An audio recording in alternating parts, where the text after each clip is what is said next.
Hoje eu vou lhe passar uma tarefa. Nós vamos estudar junto as Escrituras e a tarefa é simples. Você lê a Bíblia, você olha para si mesmo, você olha ao redor e você faz uma escolha. Você escolhe viver segundo o que esse livro lhe ensina ou você escolhe um outro caminho qualquer.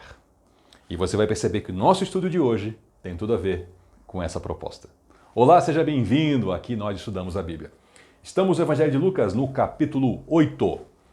Bom, vamos lá, dar um pouquinho de contexto, né? Lucas, vamos lembrar, Lucas, um médico amado, amigo do apóstolo Paulo, viajante, homem de fala grega, possivelmente de origem romana, pelo seu nome, Lucanos. Lucas é o diminutivo. Esse homem escreveu o Evangelho de Lucas e Atos dos Apóstolos, e o Evangelho é todo baseado em pesquisa, porque ele não era um dos apóstolos. Então esse homem escreve seu Evangelho, segue uma ordem cronológica parcial, porque ele escreve grandes blocos de eventos que aconteceram em momentos, mas ele escolhe tratar por temas. Então a gente não tem uma cronologia precisa em Lucas, tanto que ele fala assim, naqueles tempos, por aqueles dias, em outra ocasião, ele já nos informa que ele não está tratando com cronologia exata. Mas ele vem mostrando um movimento de Jesus, a semelhança, por exemplo, de Mateus, que é um ministério no norte, na Galileia, que depois se desloca para o sul para se concluir na cruz, em Jerusalém. Então, no capítulo 7, nós vimos brevemente, vamos aqui recapitular, né? Jesus num jantar, lá na casa de um fariseu, certos eventos aconteceram. E aí começa o capítulo 8 já dizendo assim, depois disso, ou seja, depois daquele jantar, logo depois daquele jantar, Jesus passa a fazer uma viagem pelas cidades e vilas da região, e ele era acompanhado pelos 12, e aqui eu já tô no texto, tá? Já estou em capítulo 8, já estou aqui falando para você o que está no texto. Pelos 12, relembrando, né? Multidão, aquele monte de gente sem compromisso nenhum com Jesus, que vem olhar, vai embora, outro dia vem outra multidão, as pessoas trocam. Discípulos são seguidores de um mestre, gente que caminha junto com um mestre, que aprende dele, que o imita. Às vezes não necessariamente o discípulo está sempre viajando com ele, mas é alguém que está sempre, de alguma maneira, em contato e segue nessa caminhada de vida. E nós temos os 12 apóstolos. Apóstolo quer dizer enviado. Alguém que tem autoridade no nome de Jesus. E na época tínhamos esses 12. E nesse momento aqui, Lucas nos relata que também algumas mulheres caminhavam com Jesus. Haviam discípulas também. Sim, nós temos aqui no verso 2, Maria, chamada Madalena. Maria, natural de Magdala. Madalena quer dizer isso, tá? De quem haviam sido expulsos 7 demônios. Tudo que você já viu e ouviu sobre a conduta imoral de Maria Madalena está errado. 100%. 100% é invenção. Não vem da Bíblia. Prostituição, adultério, que ela é a mesma mulher do Evangelho de João, capítulo 8, tudo invenção. O que a Bíblia fala sobre essa mulher? Ela foi uma mulher que foi liberta por Jesus de possessão demoníaca. Ponto. Todo o resto é invenção. Está vendo a importância de conhecer a Bíblia? A gente não pode cair nos mesmos erros de outras pessoas. A gente precisa conhecer as Escrituras Sagradas. Então, também estavam ali Joana, mulher de Cusa, que era administrador ou mordomo de Herodes, né? Mordomo, se você conhece bem essa expressão, você sabe que mordomo não é um garçom de luxo, né? Mordomo é um administrador, é um gestor da propriedade de alguém, uma pessoa altissimamente qualificada. Por isso que a tradução aqui às vezes traz administrador e às vezes traz mordomo. O fato é que Cusa era alguém que trabalhava com muita proximidade a Herodes, que era o governante da Galileia, e a sua esposa era uma discípula de Jesus Cristo. E também Susana, que a gente não sabe quem ela é. Mas para Lucas citar, provavelmente ela era conhecida pela igreja. O povo que leu esse texto provavelmente sabia, Susana já caminhava com Jesus. E também outras mulheres. E elas serviam a Jesus com os seus bens. Aqui tarefa para você. Procure no Novo Testamento. Apóstolo, discípulo, Jesus, quem você quiser, pedindo dinheiro. E você vai encontrar duas coisas. Duas ofertas que foram feitas ou coletas para necessitados, para pessoas que passavam fome. Ponto. Não vou comentar mais. O resto a sua inteligência vai lhe ajudar a entender. Então, seguindo o contexto sagrado, reuniu-se uma grande multidão e veio a Jesus gente de várias cidades. E ele contou uma parábola. Bom, aqui é multidão. Isso aqui é muito importante. Detalhes contam. A Escritura Sagrada, a gente deve olhar para ela como um texto riquíssimo em que cada palavra está ali escolhida. Nada é à toa. Detalhes contam. Preste atenção. Jesus agora vai falar com a multidão. Ele não está falando com gente comprometida com ele. Ele não está falando com gente que caminha com ele, com gente que segue a ele. Ele está falando com gente que foi lá olhar. É a multidão. E ele vai contar, então, parábolas. O que são parábolas? São histórias, são contos, são falas da vida cotidiana, que para eles era a vida rural, a vida da pescaria, a vida da casa, para que com essas coisas ele possa apontar para verdades superiores, para verdades celestiais. E ele conta então uma parábola, que é chamada o parábola do semeador, ou parábola dos tipos de solo, em que ele fala assim, um homem saiu a semear. E aqui ele dou um pouquinho mais da cena, né? Lá em Israel, 2000 anos atrás, o homem saía para semear, normalmente com uma bolsa com a semente, e haviam caminhos, como se fossem trilhos, por entre a plantação, onde essa pessoa caminhava, porque depois que crescia para fazer o trabalho, era necessário ter um lugar para passar e esse trilho ficava lá, né? Então a pessoa caminhava jogando sua semente. E aí Jesus começa a contar. Algumas sementes caíram à beira do caminho. Ou seja, elas não caíram no local de plantio, elas caíram pelo caminho. Você sabe que um caminho é um lugar que a gente pisa mais, compacta o solo. E aí ficou ali, veio os passarinhos e comeram a semente e acabou, né? E algumas sementes elas caíram num solo pedregoso, né? Solo pedregoso, se você já morou numa região assim, por exemplo, sei lá, tem tantas regiões assim, mas vamos lá. O solo pedregoso, ele tem argila, ele tem poeira, rocha, né? Mesmo na rocha você tem um pouco de poeira formada em cima. Talvez você já viu até telhado, que na telha de barro nasce plantinha, mas não é na telha, é naquela poeirinha que se forma ali em cima, que é o suficiente para germinar uma semente. E alguma semente desse semeador caiu num solo assim, germinou, mas não tinha raiz. E aí não vai, né? E aí morre. E aí teve semente que caiu entre os espinhos, mas os espinhos cresceram e abafaram essa semente. E teve semente que caiu no bom solo, e essa semente deu muito resultado, deu muito fruto. Jesus fala até que essa semente, ela deu a 100 por 1. Imagine uma semente que depois você colhe 100 sementes a partir dessa. Uma grande colheita. E aí o Senhor falou assim, aquele que tem ouvidos para ouvir, ouça. Veja que provocativo que ele está sendo. Ele está falando com a multidão e ele conta para a multidão uma história da vida rural. E fala assim, ó, quem tem ouvidos para ouvir, ouça. Será que alguém naquela multidão ficou curioso? Será que alguém naquela multidão resolveu seguir Jesus para aprender mais? Ou então, olha que legal, ele conta histórias, né? Que bom. Vamos para casa. Multidão, não é discípulo.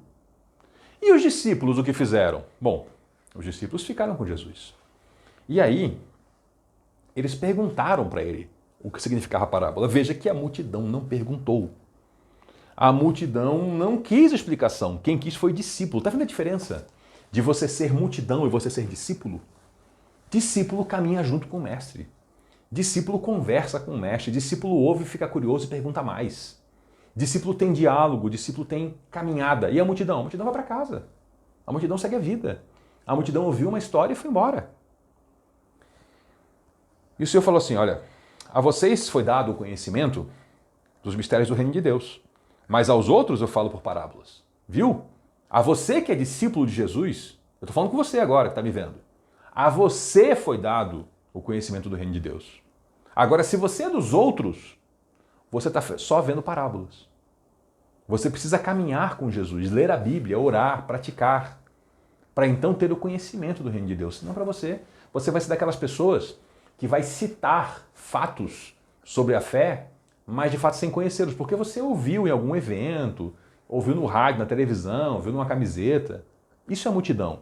Isso é quem só conhece parábola. E o Senhor fala assim, para quê? Para que vendo não vejam e ouvindo não entendam. Os mistérios do reino de Deus, eles não são para ser jogados como quem joga pérolas aos porcos. Eles são para quem tem compromisso. Na verdade, eles são abertos para todos.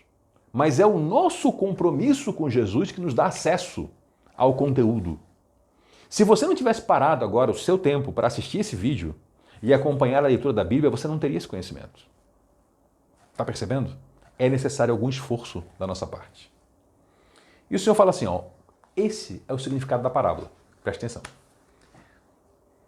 A semente que cai à beira do caminho é aquela que a pessoa vai lá, ela ouve a pregação do Evangelho, ela ouve a palavra de Deus, e vai embora. Não se interessa. Vem o diabo e arranca a semente dessa pessoa. A semente é a palavra de Deus, né? E aí, bom, mas como é que o diabo tem poder sobre alguém? O diabo só tem poder sobre quem anda com ele. A Bíblia fala o que é de Deus, o diabo não toca. Então, pessoas que andam com uma vida mundana, elas têm uma tendência a ouvir o evangelho e dizer: ah, isso aí é para velhos, isso aí é para os fracos, isso aí é história da carochinha. Você sabe disso. O que aconteceu? A pessoa ouviu, o diabo veio e arrancou. Por quê? Porque essa pessoa não quer essa vida. Ela quer aquela outra vida desregrada que ela já tem. E aí, o diabo tira a palavra do coração delas para que elas não sejam salvas, né?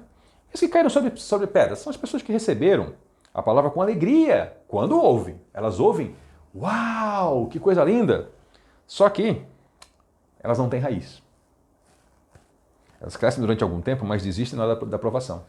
Você veja que essas pessoas não têm raiz. Isso me fala muito, porque eu ando pensativo sobre a geração que eu vejo hoje. Pessoas sem raiz. Pessoas sem valores. Sem raízes na família, sem raízes em boas tradições, sem raízes em bons valores, sem raízes na história. Gente que é muito fácil se animar com a novidade, mas se vem a dificuldade, esquece. Presta atenção. As que caem entre espinhos são as que ouvem, mas ao seguirem seu caminho, são sufocados por 3 coisas: preocupações, riquezas e prazeres da vida, e não amadurecem. Olha só o que faz a pessoa não amadurecer, ou a semente que é plantada nela não amadurecer também. Preocupações. Nós vivemos dias em que todo mundo está preocupado com tudo. As pessoas estão preocupadas com um problema que está acontecendo no outro lado do mundo, com um problema que está acontecendo no prédio, com a vizinhança, com a cidade, com o que vai acontecer daqui a 100 anos, com os sinais dos tempos, com as nuvens. Muita preocupação. Muita preocupação. E as pessoas não estão focando, não estão se desenvolvendo na palavra de Deus. Outras, riquezas. Riqueza é bom quando usada de acordo com os preceitos de Deus. Senão, a pessoa fica focando naquilo ali e não prospera na palavra de Deus. Ela até prospera financeiramente, mas não na palavra de Deus. E os prazeres da vida também, da mesma forma. A pessoa que tem o seu foco nessas 3 coisas, preocupações de riquezas e prazeres da vida, a palavra de Deus não amadurece nela. Ela não vai para frente. Ela não vai. Gente, dentro de comunidades cristãs está cheio de gente assim.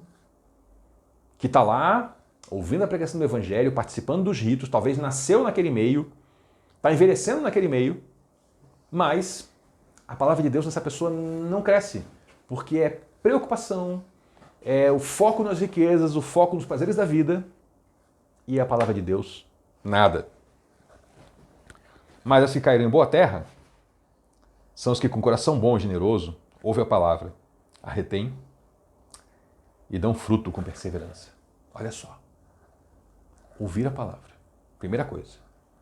O evangelho já chegou a você, então você já ouviu. Agora você tem que reter esse conteúdo. Retenha. Como é que a gente retém um conteúdo? A gente estuda. A gente memoriza. A gente pratica. E aí? Dão fruto com perseverança. Não é só dar fruto, é dar fruto com perseverança. Nós ainda estudaremos, né, os frutos que se dá, mas existe o fruto do Espírito, existem frutos da sabedoria. O fato é, dar fruto com perseverança. É gente que continua produzindo resultados na vida cristã. Por quê? Porque ouve a palavra de Deus. Retém. Retém como? Estudando e praticando. E aí dá fruto. E dá fruto com perseverança. Isso é muito interessante. Isso é muito interessante. O fruto, ele não só é ocasional, ele é um fruto que permanece, ele é um fruto que tem perseverança, é uma continuidade. A vida cristã, ela não é feita de um momento de êxtase, mas de uma caminhada que, aliás, é longa, é árdua, é muitas vezes até mesmo monótona, mas é uma caminhada crescente, dia a dia. Esse episódio todo é muito interessante, mas ele não acaba aqui. O Senhor emenda nisso aqui, e aí eu preciso chamar a sua atenção, porque na minha Bíblia tem uma divisão, e no texto original não tem. E a gente não pode cair no erro de achar que Jesus parou de falar e agora começa outra coisa. Ele está conversando. E ele vai seguir e fala assim, olha, ninguém acende uma candeia, uma lâmpada. As lâmpadas eram parecidas com pequenos lampiões, né? Lamparinas, né? Era com óleo, acendia.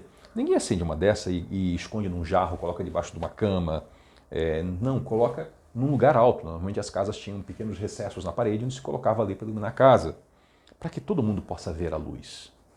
Perceba que ele está falando da parábola do semeador e ele passa para esse tema. Vamos conectar isso tudo, mas vamos seguir. A gente segue e conecta. Porque não tem nada de oculto que não vá ser revelado. Nada escondido que não venha a ser conhecido e trazido à luz. Ou seja, naquele momento ele está falando ali com os discípulos, ele está formando o que veio a ser a igreja. Então ele foca nessas pessoas. Mas vai chegar uma hora, e já chegou, onde todo o conteúdo está disponível. O conteúdo está à sua disposição. Eu costumo falar isso em tom de brincadeira, mas é verdade. Hoje, no meio cristão, quem tem menos Bíblias tem uma, né? Tem celular, gente, tem na internet. O acesso à palavra de Deus está amplo e difundido. Então, tudo vindo, sendo revelado. Por quê? Porque a luz não foi feita para ser escondida. Então, Jesus, claro que ele não ficou ali entretendo a multidão. Ele focou nos discípulos. Mas ele permitiu que o conhecimento extravasasse para iluminar a todos. Só que naquele momento ele tinha que ter foco nos discípulos. Como ainda hoje, o foco é para os discípulos. A diferença é que os discípulos naquela época eram 500, mais ou menos. E hoje são milhões e milhões e milhões. Então, a luz expandiu. E agora, para a gente fechar esse conteúdo aqui antes de passar para o próximo, né? A quem tiver, mais lhe será dado. A quem não tiver, até o que pensa que tem lhe será tirado. Ele falou logo antes aqui. Portanto, considere atentamente como vocês estão ouvindo. Preste atenção, aprende. Por quê? Se você está aprendendo, você vai receber mais. Se você não tem, você desprezou o conhecimento, até aquilo que você pensa que tem vai ser tirado. Você vai perder isso aí. Você não vai acrescentar. Então, a caminhada de aprendizado, a caminhada cristã, ela é contínua e ela é para cima. Então, você tem, você aprendeu, você ouviu, você creu, vai ser dado mais coisas para você. Você foi aquele que ficou lá, sentadinho, à beira do caminho, a semente bateu em você, que nem bate numa pedra, caiu no chão, o passarinho veio e comeu. Até o que você pensava que tinha, ele foi tirado. Aquilo lá não deu fruto nenhum. Tá vendo como está tudo conectado? Desde a semente até o princípio aqui da economia do reino, né? Quem tem mais será dado, é quem não tem até o que pensa que tem, ele será tirado. E tem uma chave aqui. Portanto, considere atentamente como vocês estão ouvindo. Essa é a chave. Considere como você está ouvindo. Preste atenção, bote em prática, retenha e dê frutos. Muito obrigado por nos acompanhar até aqui. Até a próxima!